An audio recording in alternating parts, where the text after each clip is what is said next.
got 4 cages, 2 pitching lanes, and then we've got a lot of workout equipment, fitness equipment, strength and conditioning. And we're finding that a lot of high school players are up there. They're getting their weightlifting done after school, and then they'll jump in the cage and get their reps in. And we tried to make it really affordable. Welcome to 24/7 Diamond Talk. This is episode 2.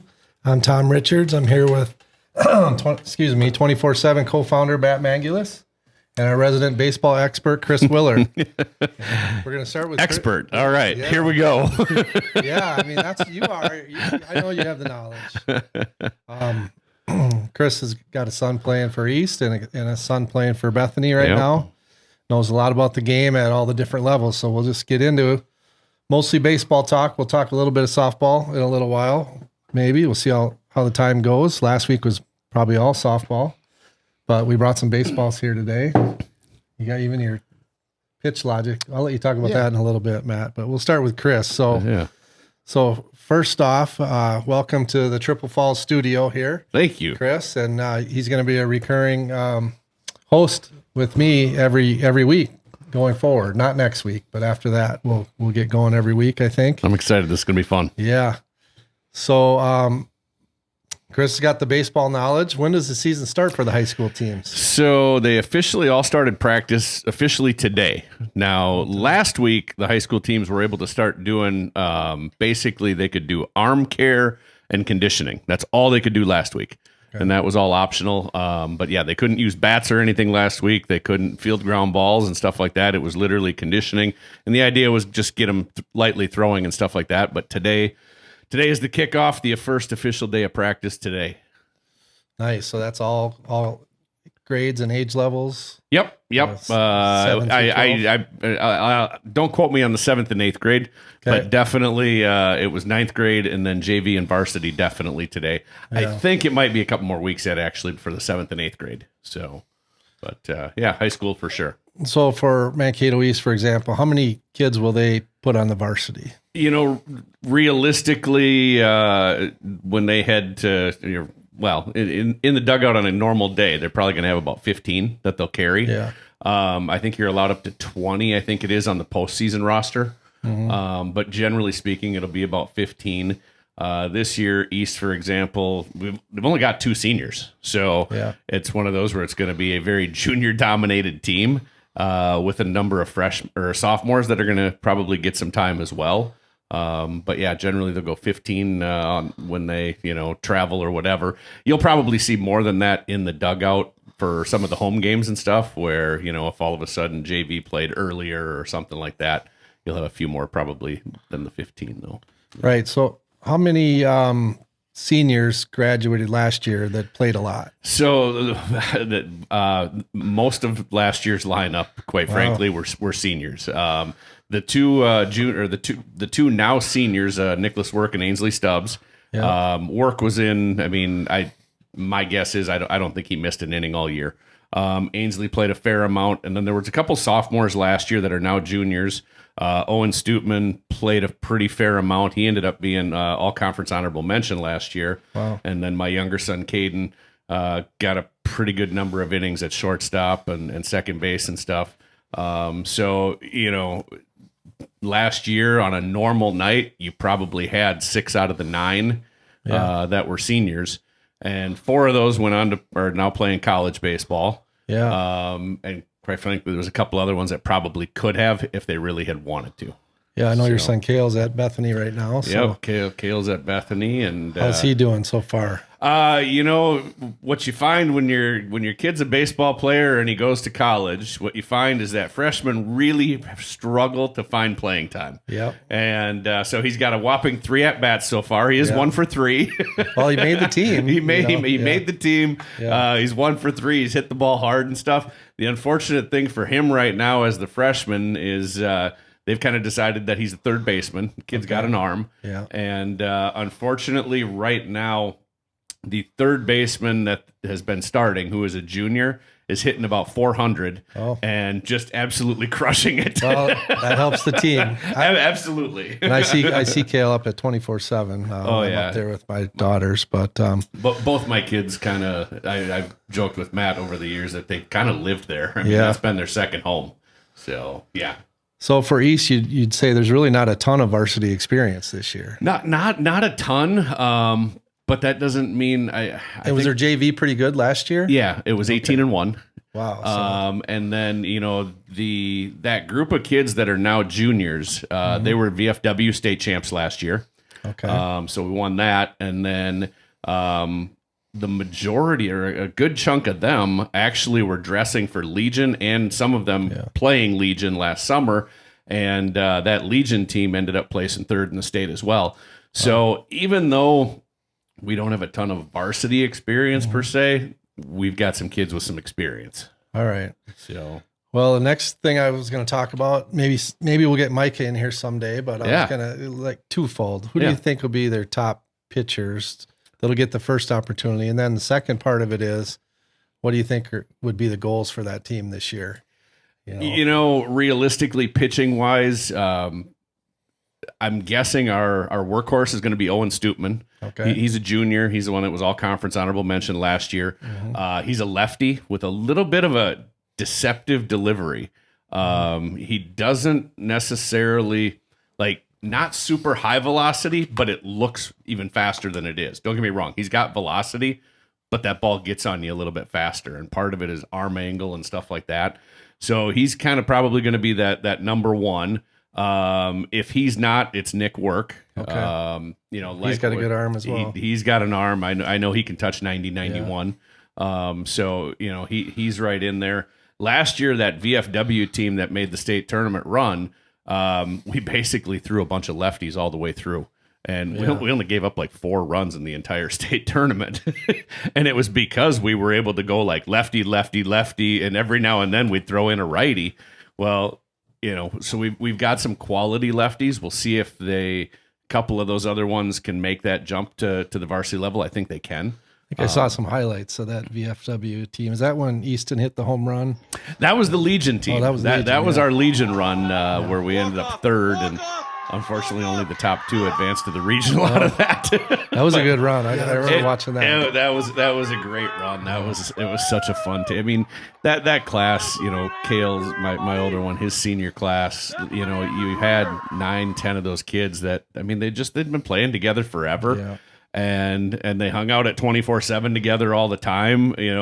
Matt was telling me one night about how Uber Eats found out or knew where 24/7 was because of my kids. They would go, they'd hit, they'd have food delivered, and then they'd keep hitting. Yeah. But I don't think the girls do that. They don't get food delivered. I've not seen it there, but now they probably will. Yeah. Well, how about Mankato West? I'm sure you know a little bit less about them, but you know a lot more about them than we would for sure. And you followed them. So preseason rankings, by the way, East comes in ranked number 10 preseason. Oh, wow. West is number 8, which is about where I would probably have expected them preseason. Pitching wise, Wilson Moggers, obviously he's their number 1. He signed with Creighton. He's going to go pitch D1. He definitely is in that low 90s range. I think his older brother could do that as well. That's Lou is definitely, I'm fairly certain Lou is probably touching 92, 93 at least at this point. And hitting bombs. And I was going to say he's hit 4 bombs already this year for MSU, but Wilson's definitely their number 1 pitcher. Mason DeRose and Kaylor Chamberlain have both committed to go play college ball as well. And then from there, even though, my one son's a junior and obviously we played with some of them and against some of them, I got to be honest, I don't know which of those juniors are going to end up seeing the time. Did they lose a lot of to graduation? They lost, 5, 6 solid guys. Yeah. This senior class of theirs is kind of the one that coming up age group wise kept winning all the age group state titles and stuff. It was, in fact, it was a lot of the West Side kids at that age group. And then Nick Work was playing with them, obviously at, 10, 11, 12, 13. But I mean, they were winning MBT and all the Gopher state tournaments every year. But yeah, so, pitching wise, once you get past their top 3, and I think those are their top 3, I got to be honest, I'm not sure which ones for sure are going to see time this year. Top 3 might be enough, though. The catch with baseball, where it's a little different than softball is just the pitch count, Oh, right. And so it's one of those things where if all of a sudden, you get into that section tournament and you've got to throw your number 1 guy right away, And now all of a sudden you're facing St. Peter, who, all right, they haven't had a lot of depth the last few years pitching wise, but they've always had a really solid number one. And that's where I think it was last year actually that St. Peter knocked off West in the first game of the section. And it's like, then from there you go, okay, well, how many pitches did your number one throw? Yeah. All right, now we go to day 2. Realistically, to get through a section tournament in baseball, you've got to have at least 5 guys that can throw, if not 6 or 7. So, and do you think East and or West can contend for a section title this year? Absolutely. Okay. I absolutely do. I would say on paper, I would say West would be the favorite. Lucky for us, you don't play the games on paper. Right. East could be a sleeper or... I was kind of looking at some of that earlier today. So New Prague was in our section last year. They were state champs. However, this year they move up to 4A. Yeah. So we don't have to worry about them this year. And from there, I mean, Albert Lee, they've shocked a few people in the section tournament over the last few years. New Ulm is back. They're back in AAA. Last year they were AA, and obviously they have a new coach this year, Mike Anderson. Okay. So Mike Anderson's taken over New Ulm. He was at Medelia last year. 2 years ago, he was the coach of that West team. Oh, right. So he was the coach of the West team that ended up in the state finals, state championship game. But then he also does the St. Clair Wood Ducks town ball as well. But yeah, Mike's over there now. And then, in fact, so Mike left Medelia. And then when Mike left Medelia, Jimmy Kiefer took over Medelia. Kiefer had helped coach that West team as well. So, all right. Yeah. Well, coach is moving all over. Yeah. Sounds like West's a contender. New Ulm, West definitely. Yeah. Them moving back into this section, they have a dominant softball team as well. And they have a great baseball. Great support over there. And quite frankly, I mean, I love when we go play at New Ulm because Johnson Park, like I don't even know what the equivalent softball wise would be, but Johnson Park, baseball wise, you go there. I mean, first of all, gorgeous park, perfect, immaculate field and everything. And then the brats are amazing. And of course the Shells products. Yeah. So it's a blast. Yeah. What's different about softball is there's so many complexes. So you're in a wheel and all the tournaments and stuff. Baseball, you can't really do that. Right. So baseball tends to have these very much manicured fields and stuff. And softball, not as much, although new championship field up at East, which is really nice. Right. And that is gorgeous. And okay, so Loyola, how about Mankato Loyola this year? So first of all, they're paired with Emmanuel Lutheran and Grace Academy for baseball. They actually opened their season March 28th, NRHEG at home. Their home field is ISG. Their section itself, last year, they made it into the consolation semifinals. I know what they graduated last year. Yeah. I know they've got some kids returning. I can't tell you for sure exactly how that's going to all play out. I can tell you that, the Sleepy Eyes, Springfield, and I'm trying to think. I think it was Sleepy Eye that ended up in the state tournament last year. Or I'm sorry, no. New Ulm Cathedral placed 3rd last year in Class A. They're in that same section. And it's New Ulm Cathedral, so they're gonna be solid again. New Richland, maybe. Yeah. Yep. And that section itself, I think it was 17 schools in it. It's a little. Loyola will be single A, right? Yes. And New Richland was probably 2A. Yep. Yeah. Yep. Yeah, I played there for Coach Jeff Reese, who was the coach at Loyola. I remember the name, for several years, or a few years at least, and now he's retired. So Coach Carlson's been doing a good job with that program. Sam, good program. Like I said, last year though they had a good senior class that graduated, kind of like East did. So yeah. And who's the head coach at West? West, it's Scott Kaminsky. Okay, this is his 2nd year now. All right. He was Waseca at one point, and then. Trying to think. Yeah, took over last year as the head coach at West. He's works for the school district and everything. So doing a good job over there. So how about the Big Nine? Like traditionally, who's been the powerhouses and last year, I'm trying to think who ended up winning it last year. If it was Owatonna, because it was one of those where somebody snuck in because it was like there was 3 or 4 of us that were kind of beating each other up, and it's based on a point system and everything. Yeah. Last year, I think we ended up second or third, and West was second or third, Yeah. and Northfield was right there. In fact, Northfield might have edged both of us. Northfield, I think in the rankings, they were somewhere in that 6-7 range, I think, preseason rankings. And obviously the Rochester schools, there's a couple of those that are solid. Likewise, we've kind of had the upper hand the last couple of years on them. So, well, nice. Well, I think we'll get an update from Matt here on 24/7, and then we'll come back to Chris in a little bit. So, what's new with 24/7? Well, right now we're through probably our busiest time of year. Now that high school ball started, it'll start to clear out a little bit out at the facility.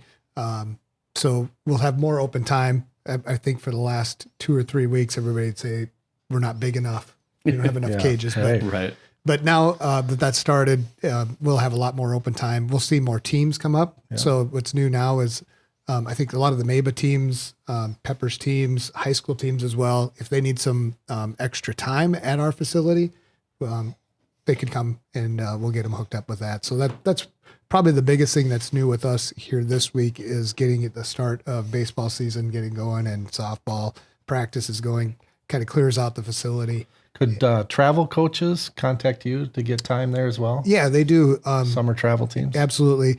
We work at where we have a really nice system set up, Mike and I. We try to automate as much as possible because we don't have any employees. We want to keep it that way. It keeps our costs low and low for everybody else. But what we say is we assume there's 12 people on a team, every team, and then it's $5 a kid basically. So we don't believe in double charging our members. If you're a member, you shouldn't have to pay extra to come practice with your team. So if you've got 2 members on your team, well, now it's 10. So now it's $50 for that team practice. If you got half or 6, now it's only $30 for that team to come practice. So we make it pretty affordable for everybody to come and do that at the facility. And we've added more hit tracks. We talked about that a little bit. So there's a lot of technology. Today I brought this Pitchlogic ball.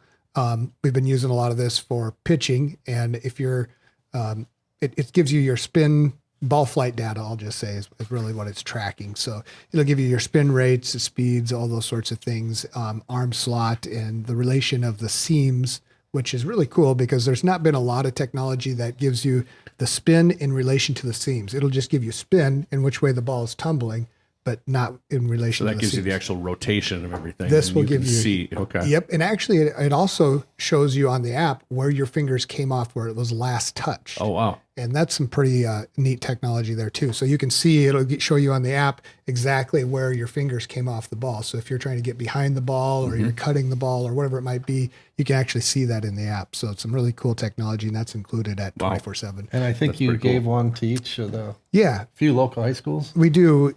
We try to help the schools as much as possible. 24/7 is a nonprofit. So we've loaned, I guess I would say, is we have to have the membership underneath 24/7, but each school locally here, East, West, and Loyola each have a ball that we loan them so they can use that in their programs for pitching. So that's what's new there, but check it out. Yeah, It's a legit baseball. Right. They use the technology inside it. Same weight as the normal. Yeah, it is. It's it doesn't feel any different than any other baseball. Where do you plug it in? You know? Actually, it doesn't plug in. It's got this little wireless. Yeah, so it just sits, rests, and charges wirelessly. Nice. But baseball, especially pitchers, but when you get to college level, this thing is into the pros, into the colleges. They're very picky about what they throw. Right. They want it to feel just like the ball that they're going to use for sure on the field. So you get this ball, and it will get beat up. It'll get scuffed up. Then you send it back, and then they somehow take it apart, take the technology out, and then put new covers on it. So, all right, moving on. Mankato Dome Ball. I see it's up on your screen right now. I know you had an event there this weekend. Can you talk a bit about that? And where we're at with Dome. We run some Dome leagues as we talked about before, but now we're at the part where we're basically we've committed to some time because we know it's hard to get Dome time. Especially there's some storms coming up this weekend. They're predicting some snow. But last weekend we had some additional time where East and West were up at the Dome, kind of getting their practice scrimmages in. Osseo and Rogers came down and scrimmaged both East and West, so it was good for those both those teams to get some time early. It's hard to do. You never know here how the weather's going to be. So we did that. Then this weekend we've actually got Lake Crystal, RTR, Maple River, I'm trying to think, and St. Peter scrimmaging in the Dome as well. And then that'll, for us, that ends our Dome ball season. You're going to have to help me. Who's RTR? Russell, Tyler, Ruth. So it is Yes. Russell, Tyler. The other schools seem so close that I was assuming RTR was something closer. No, they're not exactly close to us, but No, they're not. but they're not close to any Dome time. Well, I don't think. suppose that's probably They're good why. at softball over They're there. very good. There's one of their pitcher. Okay. She's a senior this year. Played for our club team. Okay. The Peppers National last year. She's a Okay. great pitcher. Took them into the section final, I believe. She's moving on to college. I'm trying to think exactly which one she's going to from here. But they've got some good players over there, and they're going to be tough in their section too. When I played men's fast pitch, RTR, or Ruthton, actually, the Ruthton rookies were dominant in like youth boys fast pitch with the Bauman brothers. Shane, Todd, and Troy. So I was I'm gonna good say, friends with that's- them. And we played with them on the same Okay. teams. We'd go to nationals, draft each other or whatever. So, so that's good fast pitch area for sure. Yeah. Well, I'll have to go again this weekend. I got to watch East versus Osseo and West versus Rogers this weekend at the Dome. So that was good to see. Kind of some new look, some new kids in the lineups. You know, not necessarily that they even may be on varsity, and some of their probably starters were gone for both East and West, but got to see some names that local fans may get to meet this year on the field for East and West. Besides the normal names that you might know of from last year, Mankato East team, there's a Fry girl, a Bobby girl, and then some real young kids that were getting to play there, Harper Stangl, Ella Fugazi, and Kenley Staunton. And then for the West team, I saw a Kaus girl, a Considine girl, Camille Brown, MJ Anderson was doing some catching. And then we even got to see Maddie Bodie play some shortstop, which she's been a center fielder in All-State the last few years. So they're probably experimenting with that. And then also MJ Ketchen, and they got Lydia Bance out to play some infield. So we'll see what happens, but it's just a scrimmage, and it was good competition for them for sure, especially Rogers. Rogers had a really good team last year. They were 15-6. They didn't make state, but their run came to an end in section. But they're in a tough section and a tough conference, and they play good teams. So Osseo not as good, and they had a hard time facing East for sure. And I left when the West game got started, but I think West handled them as well. But Yeah, but that's how you do it. I mean, you got to go play tough competition if you're going that to was good. build your program. It's great to have that up there, for all different levels. I mean, how many different events have you had? Different leagues and tournaments, and Yeah, we've it's used great it. for softball for sure, and it's good for college baseball practice. You Well, can't do a game there. That's it. I was going to say our high schools here are using it for practice the and high schools everything. are too, Oh yeah, good. they're using it a couple at least they were up until now. I don't know if it'll be a whole lot here going forward, but no, at least 2 nights a week they were in there since early January. So. Yeah. Well, this weekend it's going to be jam packed. There's weather moving in, so MSU is going to try to do their games in the Dome prior to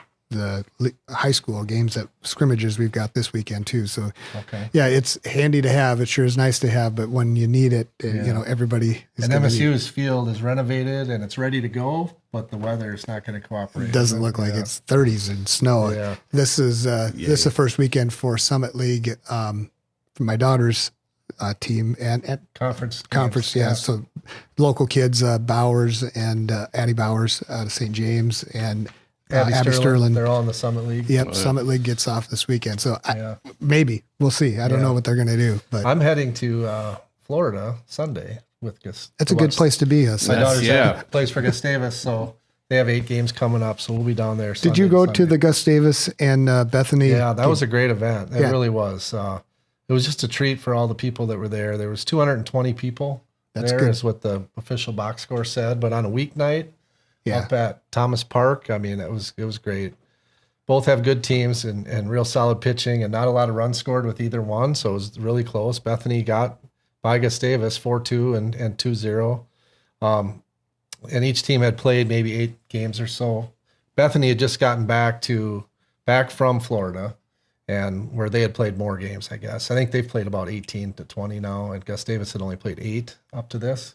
But Gus Davis is going next week to Florida, so that'll really help because then you'll find out where you're at. And But yeah, it was great to see. They both are going to have good, successful seasons this year.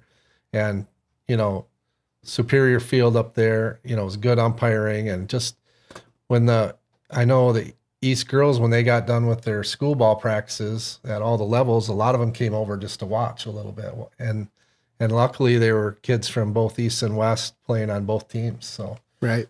Both rosters have a lot of local kids, and but yeah, really well pitched games for sure. So that was fun to watch. But one more note on fast pitch softball that I had, the Habaneros made some news, which is the Northwoods League team. Yeah. Starting out this year, they have a girl named Amity White from South Alabama, who's their first signee, and she plays for South Alabama. She's a freshman. Hasn't got a lot of playing time yet for them, but her high school resume shows that she stole like 100 bases. So for the fans getting ready to see the Habaneros, that's the first girl that you know about. You steal 100 bases in high school, 60 feet, you're fast. So she'll be fun to watch. And speaking of Habaneros, I think Chris had something to do with the name Habaneros. I did. That was actually I'm the one that won the name the team contest. Did you win $1 million? Yeah, what did you get? I won season tickets. Oh, good. Oh, right on. That's good. So I do get free season tickets for that. But yeah, I'm the one that submitted that name back in whatever that was, November or something like that. It's been a while. Well, that's cool. It's kind of a play on the Peppers, I assume. That's exactly what I was thinking at the time. Like I was sitting there one day, I was like, it was one of those, I saw the thing online as far as, name the team contest. Yeah. And I'm not kidding you. I think I only thought about it for about 20 seconds. And I was like, Habaneros. Like it just jumped at me as this makes total sense. And it was one of those where I was like, well, it ties with the Peppers. And obviously, Mankato's got a long tradition and history with Mankato Peppers. And then to add to that, I was like, in my mind, there was a lot of things that they could do as far as what's that logo look like or a mascot or things like that. Mm-hmm. And so what was really cool is when they did, unveil their actual, logos and stuff like that. And quite frankly, it was one of those where I was like, that's what I had in my head. I can't draw. I'm not artistic or anything like that. But if somebody had said, explain to me what it looks like they nailed it. I was like, that's cool. Pretty cool. So I love that one. So yeah, I'm pretty proud of that. Yeah. Well, how about let's talk Mankato Royals just for a minute on where are they at right now with their program. Do they have tryouts coming up? Have they already done that? Tryouts have been going on. I don't think they're completely done yet. So this is the first? It's the first or second year that they're going to 9U travel teams now. Okay. It had always been 10. 10 was always the youngest, and obviously, this a push came from from where those types of pushes always come from, and so they decided that they were going to go to 9, and so last week actually I was over in the Bethany field house. Feeding a pitching machine for about 6 hours straight. I was helping with 12 and 13U tryouts and everything. So, some of those teams have been selected. The 12s and 13s, they know what teams they're on at this point. But I think the 9s and 10s still have a little bit more. And obviously, seasons themselves don't really get going. They don't do a whole lot until they hit the actual tournaments and stuff, which are still about 6 weeks out yet. So little bit of time yet, but yeah, definitely right in the thick of tryouts. And it was fun to help with the tryouts myself, because it's one of those where, like, when I was the dad and my kid was doing it, they don't let parents in there or anything, which is the right way to do it, So it's one of those where until I started helping with it, I never actually saw what it really looked like other than to hear my kids tell me about it. And it was funny too, because like the other day, so I remember my kids all the way growing up, because they always used to do it in the gym up at Bethany, because it was obviously there was no turf. Right. And so they would do it in the gym, and I would always hear these horror stories about Bob Scott hitting ground balls at them on a gym floor, because you can get a baseball to do some funky things on a gym floor. And so the other day, Bob Scott's doing it on the turf, and afterwards, a couple of the kids that were, I'll say 20-somethings who remember Bob Scott hitting these things were like, you're being soft on these kids. He's like, what do you mean? I'm hitting it as hard as I can. He's like, the turf is taking off all the spin and everything. He can hit it hard. He may be on the Mount Rushmore of Mankato baseball players. I would think he probably is, but we'll let you think about that for the next episode. Who would be on Mount Rushmore of Mankato baseball? You'd have to think about that. Yeah, I would definitely have to think about that. I'll ask you down the road. All right. How about Moondogs?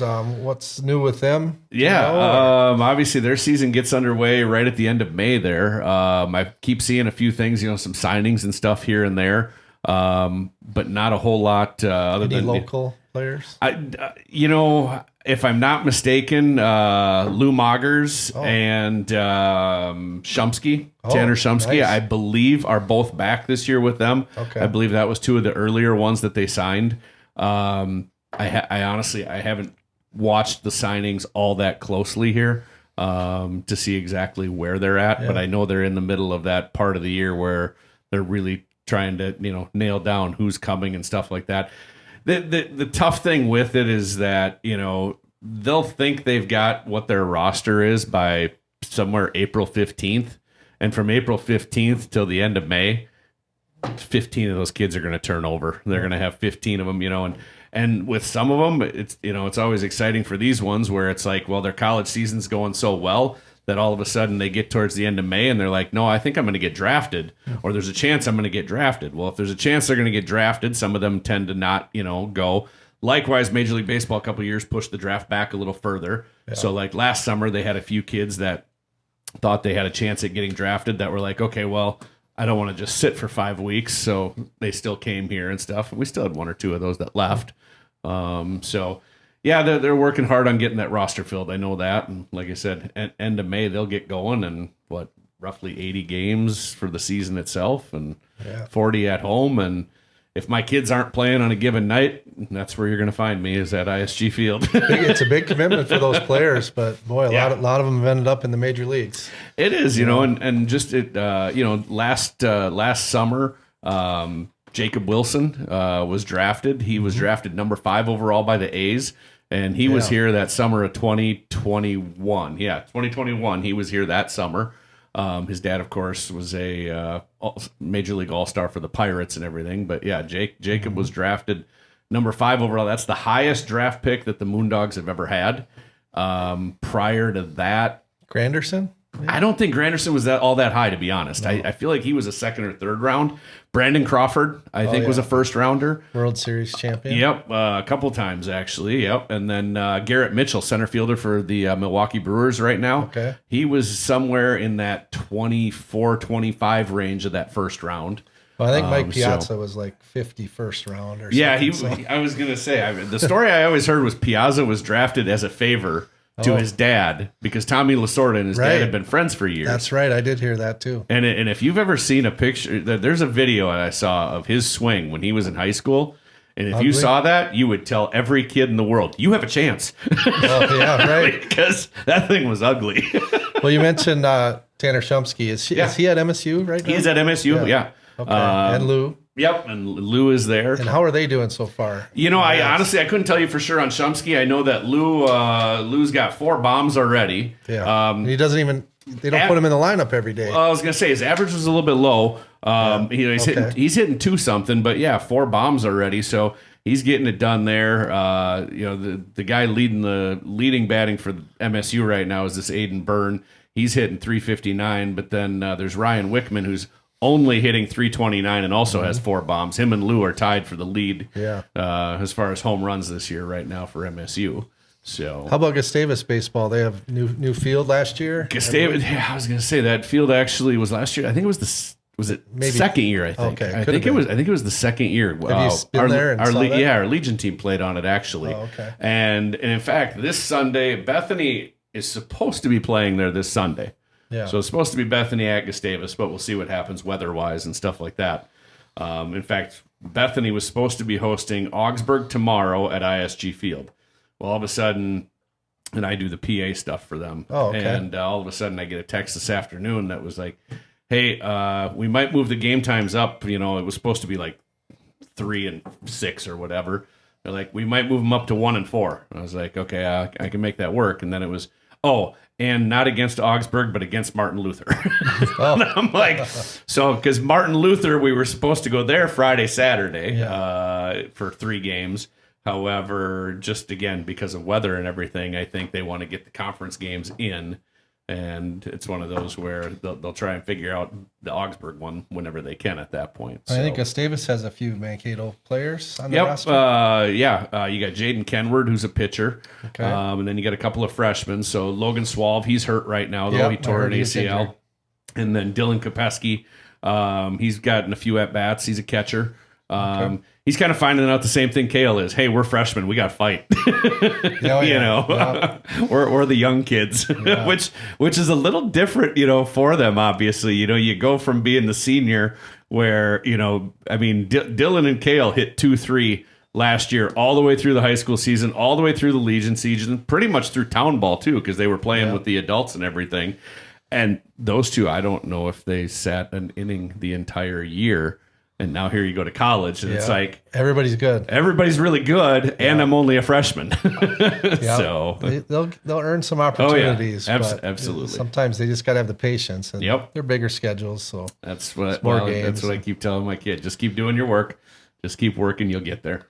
Well, hey, I think next episode we'll talk about town teams and maybe Legion ball or something else. And I don't think we'll have any. Oh, we'll have a few games in the book within 2 weeks here. We can talk about high school teams and then some other local high school teams beyond the Mankato teams. Matt, anything you want to add? Yeah, I would add that we're looking to do some more streaming this year. East-West certainly is as much as we can, but we've reached out to some other local schools and we put it on the 24/7 Ball Sports channel. So if there's schools wanting to get on the stream, we would certainly help them out.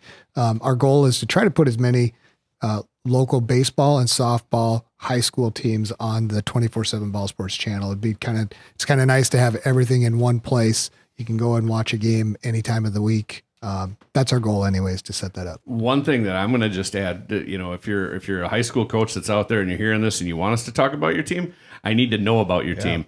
And one of the best ways for that is, quite frankly, shoot me an email and let me get on your Game Changer, because Game Changer, if you give me access to your stats and stuff like that, I can see it. So feel free to email me, Willaert, C as in Chris, WILLAERT @farmersagent.com. Email me there, and I'll jump on and find your Game Changer and give me access. And thanks, we'll Chris. gladly talk about you. That's a great option. And we talked about it in the last episode. We probably won't have guests that are actual youth players here. Matt's got Ashley to work on some of that on the softball side. I'm not sure about baseball right now, but we may have some coaches in here, high school coaches. Fun. So if you get a high school coach that wants to come in, or an umpire, or just anybody, an organizer, love to have guests here for sure. We're at Triple Falls Studio. Today's episode is brought to you by Hoist Hydration. This is the orange flavor. It's good stuff. IV level hydration. And also 24/7 Ball Sports. So we'll see you in 2 weeks. See you later.